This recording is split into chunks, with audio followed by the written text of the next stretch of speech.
Hey guys, let's get back into our video. We have a couple of topics that we want to get into for this pop in. I hope you guys are having a wonderful hump day. Let's get into some things of the things. All right, first topic. And first, let's do our disclaimer. Everything said in the video is alleged and in my opinion and is used for fair use and entertainment, okay, under the YouTube guidelines. All right, so let's get into our topics so that we can let you guys go. I don't want to hold you guys long.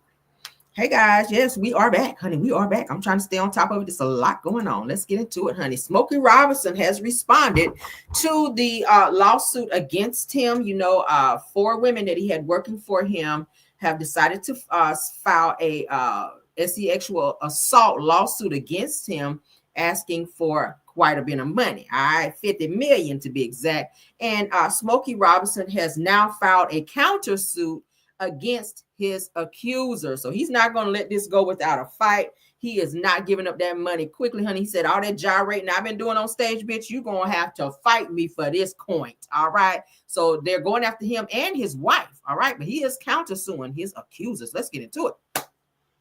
Shout out to the girls are fighting because, baby, they are fighting. Now, the singer-songwriter and his wife filed a cross-complaint against the 4 Jane Does, according to their attorney. And in the suit that they say that Smokey Robinson not only didn't abuse any of these women, but instead treated them like extended family. Sometimes family will touch your butt too, child. I don't know, not mine. So Smokey and his legal team point to the gifts that they claim he and his wife gave to these women over the years, including concert tickets, money for dental procedures.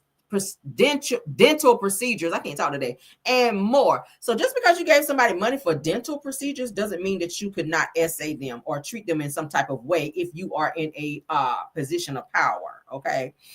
So Robinson includes exhibits of alleged texts showing the close relationship that he had with his employees, with one appearing to show an invite to an employee's son's graduation dinner. Another shows a sweet text allegedly sent by a plaintiff to Smokey. Now, Smokey and his wife are also claiming these women had the ideal access to their advantage, to take advantage of them, alleging that they knew where the valuables were hidden. But did they take them? That's stupid as hell. Says the Robinsons are suing for defamation, financial elder abuse, emotional distress, and invasion of privacy, civil conspiracy, and more. So they're throwing everything out there. But, you know, at which they do have the opportunity to sue back. If they're being sued, obviously they're going to look for a reason to countersue to avoid having to pay whatever the actual people that are suing them are trying to get from them, and they're looking for 50 million. All right, it's 4 of them, 4 of his employees. Now, just because they invited you to birthday graduation dinner does not mean that they did not suffer some type of sexual abuse. Just because they invited you to whatever, or sent you a text message saying, "Oh, I'm having a great day," or "Your hair looked nice today, Smokey," or "I love how shiny your dentures are today, Smokey," that does not mean that they did not suffer some type of abuse. These women obviously. I'm hearing that they are not from the U.S., that they are they're foreigners, maybe, and that you guys were paying them. They're saying below what they were supposed to get paid. Thank you so much, Tyra. Thank you, Tyra, for the super sticker, dear. She says, "Hey, Caramellians, thank you for the super sticker." So that does not mean that these women did not suffer some type of inappropriate behaviors while they were working there. That's almost like the situation with Cassie and Diddy. A lot of people say, "Oh, why she didn't leave? She stayed. She had all these things." It does not mean she was not mistreated.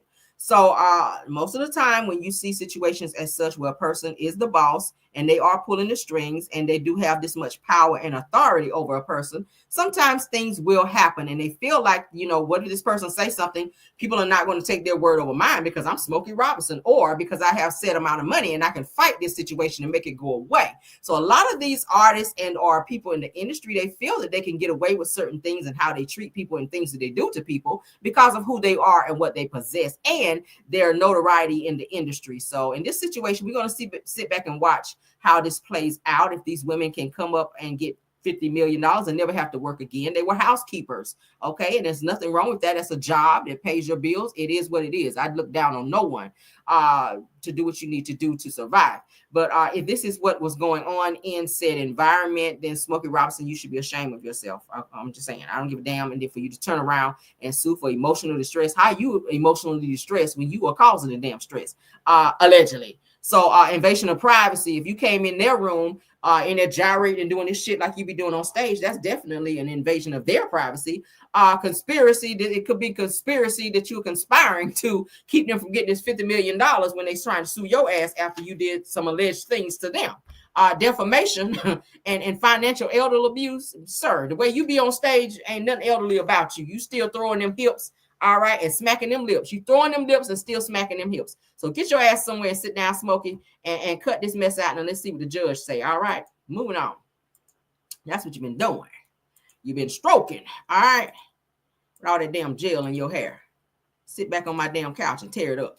All right, so moving on, child. Kim Zoliack's daughters are out here acting like her. Drunk asses out here fishtailing in them Atlanta streets. And Kim Zoliack's daughter, Ariana Beerman, now that they done kept that Beerman last name, the other daughter got up there talking shit about Croy. Oh, that's not my real daddy. Well, then take his name off the back of yours. Take Beerman off the back of yours and see how far your ass go. Croy might be broke, but he damn sure did create a name for himself. And his mom and daddy told him not to marry that hussy. And now he done up and married and his ass is broke. He done adopted Kim's kids with a disrespectful ass. And now one of them can't stop drinking. And the other one can't stop talking to the press and talking down on Croy because she done heard her mama doing it. Now, Kim Zoliack's daughter, Ariana Beerman, is sentenced to over 2022 DUI arrest. Let's get into it. All right. Again, shout out to the girls are fighting. Now, Real Housewives of Atlanta, almost cast member child, because she tried to come back and they said, hell no. Kim Zoliack's daughter, Ariana Beerman, avoided jail time and had her DUI charge reduced as part of a plea deal in court. Now, a hearing was held on May the 23rd in Ariana's criminal case over her 2022 arrest for driving under the influence. The reality star denied that she had been drinking before she drove, but admitted smoking a THC vape the night before. You drinking, girl, no. It says that per the plea deal, Ariana, who is 23 years old, pleaded guilty to reckless driving and possession of use of drug-related objects. The other charges, including DUI charge, were dropped by prosecutors, of course. Somebody got paid. Ariana will serve 24 months on probation per the filing. Now, as wild as Kim's daughters are, I really hope she can walk the straight and narrow, because if she does fuck up within those 24 months, then her ass will be in jail. So, Kim, you better talk to your daughter, all right? Because that's all they've seen you do, honey, is drink, smoke, and everything else. Wake up, drink. Go to bed, drink. Go to the casino, drink. Because that's what they mama have been doing. That's why your marriage didn't work to Croy, because you done ran through his damn money and done went down there and gambled it up. All right, gambled it up and smoked it up and every damn thing else. Okay, so now your daughters is out here following in your damn footsteps, all right, and look like she got a little bit more weave than you over there too. So maybe if y'all stop spending so much money on hair, y'all wouldn't be broke, okay? Because ain't nobody looking at y'all now, so y'all ain't got to do all this extra stuff no more, okay, Kim? For real. You ain't got to do all that surgery and shit no more, because, yeah, we're not checking for y'all. All right, moving on. All right, so one of the male escorts that participated in the FOs with Diddy and Cassie is now making his rounds, child, to do some interviews, and he issued an apology to Cassie, okay? I ain't never had no man apologize when they put that thing on me, because I don't want no apology. If you did a good job, you don't need to apologize. What you sorry for? But he is up here, child, singing like Anita Baker, child, saying, I apologize, when it was asked to him, what do you have to say to Cassie? Now, y'all know Cassie, they're saying, was made to do said things. And the Punisher, which is his name, which is what he goes by, he's a male escort, he was paid and solicited by Diddy to perform sexual acts on Cassie. All right. I told you guys he was in the room, honey, when they said that there was a three-way action going on, if you guys know what I mean. One in the back, one in the front, one in the mouth. All right. And the Punisher was alleged to be the one they were saying that probably was in the back of Cassie. I'm not sure. I wasn't in the room, didn't want to be. But let's get into what he had to say. Male escort, the Punisher speaks out after testifying. All right. So after testimony, feel at peace with what you've said. knowing what you do now about what Cassie Ventura has said about how she's felt about these freak offs, what would you say to her if you could? I would apologize. I would apologize because I had no idea, no indication what she was going through. And if, obviously my involvement kind of furthered her suffering, so just me knowing that as a man, being raised by a single mom and a grandma, just the thought of partaking in a scenario where a woman is possibly being abused is tough to hear. So, I would just apologize to her and, tell her that I was really remorseful and regret if I contributed to a bad. I wanted to, after your testimony, feel at peace with what you've said. That's big of him. That's big of him, because him being hired to do that as a male escort, maybe he didn't know what the situation was. Maybe he thought that Diddy and them just enjoyed him literally coming over there and doing what it is that he was doing in said hotel room with them. If they kept calling him or hiring him to keep coming back, obviously he felt that what he was doing was a great job. He was being paid very well. I told you guys, I read to you guys from one of the court testimonies where it said that he was paid, I think it was $900 or $500 to actually just show up, and then once he finished doing what he was doing, he could get paid up to $5,000 to $10,000. I was like, shit, I'm in the wrong profession. Okay, now I don't want to be nobody hoe out here, but damn, giving the escorts make quite a bit of money. Yeah, so he has apologized to Cassie. Speaking of Cassie, congratulations to Cassie. She did go into labor and she did give birth to her son. Y'all know she has 2 daughters with her husband, Alex Fine, but she did go into labor on yesterday and she did give birth to her baby boy. So shout out to her. Congratulations to she and Alex Fine on the new addition to their family. She did her testimony just in time to go head on into labor. I'm pretty sure it pushed her into labor, all the shit she had to talk about and crying on the stand and reliving the abuse that she went through with Diddy. But I think that's very big of this young man here on this platform to apologize for the what's the word I want to say?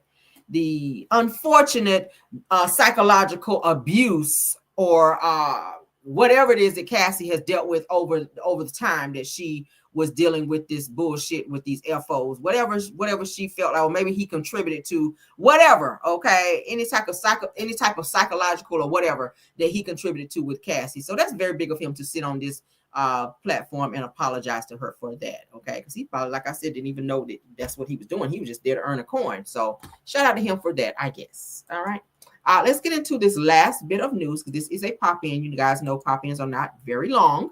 All right, so let's get into this Melody and AL update. For the case update, you guys know that there is a case where blogger AL did file a lawsuit against Melody Shari, defamation to be exact, and he's asking for $6,000 in this particular lawsuit. They're saying that the bakery filed the lawsuit against Melody, from what I'm hearing. And Melody, they're saying, chose not to countersue AL or the bakery, and that she is requesting a trial to give her side of the story in terms of what she experienced, as well as her receipts in said lawsuit. Because you guys know, if someone sue you, then you do have the right to counter sue, which is what I will always do if somebody sue me. I keep saying, if you ever sue me, you're not gonna get that shit easy. I will fight. I will come up off a coin and I will fight everything I can to keep my name and my reputation and my coin intact. Okay, so that's just to anybody that want to come for you, girl. It's gonna be a fight. We're gonna get an attorney. We're gonna go in there, and I'm gonna have to do like Martin. I'm coming there with my briefcase because I'm gonna be feeling real important. Okay, I'm gonna be on that shit. I'm gonna be real extra, real extra. Oh yeah, you ain't gonna know who the fuck I am in court. But Mel also says that the bakery is pretty much they pretty much caused their own demise in the situation. She's also saying that AL defamed her and that he created this whole frivolous lawsuit against her, and she has dealt with some fraud and stress towards her as well. She also says that AL is not entitled to nothing from her in this lawsuit. She doesn't feel he's entitled to anything, not even the $6,000 that he's coming for her or coming at her for. So they're saying also that there's a statute of limitations. He lives in Tennessee, according to what this says. They're saying in Tennessee that the statute of limitations for said filing is for 1 year, but they're saying that whenever this situation occurred, it was back in December of 2023, which is when Melody went live to talk about the things that she experienced with blogger AL. They're saying that the year has, of course, expired. This is 2025. So he did not file anything within that statute of limitation time. So they're not knowing if this situation is even going to maybe make it to court or be able to be heard, being that that statute of limitation is over. We'll see what happens with that. I'm not sure. I'm not an attorney. So Melody also is amending her testimony, and they're saying that she has an attorney to fight this situation with blogger AL, and it's said to AL, of course, is defending himself. He does not have an attorney, from what I'm hearing. Melody, of course, like I said, has lawyered up, and she's ready for the fight in court. Okay, she is ready for the fight in court, and she does have her receipts, as she did show on her live, of what happened, when it happened, who it happened to, and when. So we're going to just sit back and see as we get updates on this, then we will proceed with giving you guys the updates as well. But that's so far all I have on that particular situation. But Melody believes the lawsuit is frivolous. She doesn't believe that he is owed anything, because I think he was saying that he lost out on some money when he lost subscribers or whatever, after Melody went live to talk about the things that she experienced with blogger AL. I think he's saying that he wanted her to maybe pay for the money that he was out of, or that he lost during the time that several people unsubscribed to his channel, which means that his channel may have taken a hit of some sort. So he wanted to, I guess, have her pay him back for his loss of income for that situation. So that I think the most that they could go for in this particular case for what he could file for defamation was $6,000, and he pretty much filed for the maximum, which was that. So Melody, of course, like I said, she did not choose to go after them then, but she is requesting a trial. So this case between blogger AL and Melody is set to go to trial. Okay, it's gonna go to trial. Y'all know how Melody is, child. She's getting ready to have a trial also coming up with the revenge piece situation with Martell. And she's also going through, well, not really a trial, but another court date with the child custody situation coming up as well. So she's got 3 cases that she's facing. You guys can say a word of prayer, honey, that she don't be so stressed out behind all this, because that would stress me the fuck out to have 3 cases coming up like back to back to back. I mean, my God, that's a lot. So yeah, that's all I have on that. I really don't want to speak too much on it because it is a legal matter. I just want to talk about the information that I was able to dig up in terms of what's going on with that. So y'all can put in the chat what you guys think. You can write down your comments, and I, of course, will respond to as many as I can, as I always do. Okay.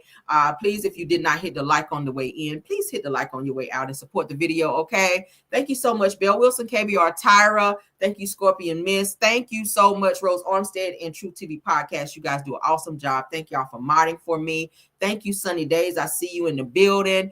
Thank you. Is Girlfriend Chronicles here? Thank you if you're here. Thank you. Who else is here? I said Sunny Days, True TV Podcast. Do I have any more content creators in the building? Any more before we get out of here? I see you, Tyra. Thank you, Tyra, for being here. Thank you also, Tyra, for the super sticker, dear. Thank you so much. All right. Do we have any more? I don't think we do. All right. But we're going to go ahead and get on out of here. Y'all, please support the video by tapping the like. All right. Please, again, tap the like so you guys can keep us in the algorithm. I appreciate you all. Love you guys down. And I'll see you guys momentarily. I might hit y'all one more time, but there's so much stuff going on in these streets and I got to keep up with it. But love you guys down. See you guys later. And let's go. Even when you feel low, you can still go. Even when you feel slow, you can still go. Even when there's no hope, you can still go. I never answer to no, man, I still go. Go, go, go, go, go, go, go, go, go, go, go, go, yo, go, go, go. Hustle hard, hustle every single day. I'll be making moves till I'm buried in my grave. To the system, I don't wanna be a slave. I've been doing shit my way, or the highway. And in the driveway is a nice range, 'cause I grind through the climb, I invite pain. never hear me, bitch, nah, I don't come